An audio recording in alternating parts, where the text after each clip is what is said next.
Isab. So ano kayo bangutanas mo ba? Sige, go ahead. Panahon sa Israel. Itong mga katawan sa Israel, maluwas ba sila sa wala pa nalangsang si Kristo? So may katubag ni mo ana. Okay. So, maluwas to sila. Na ay gitawag na to og paghalad-halad. Gitawag siya og antitype og type.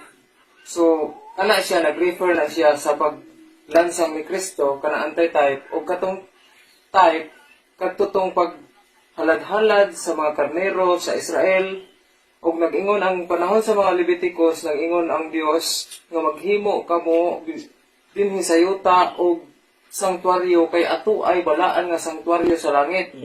So si Kristo naghalad sa iyahang kaugalingon dinhi sa yuta.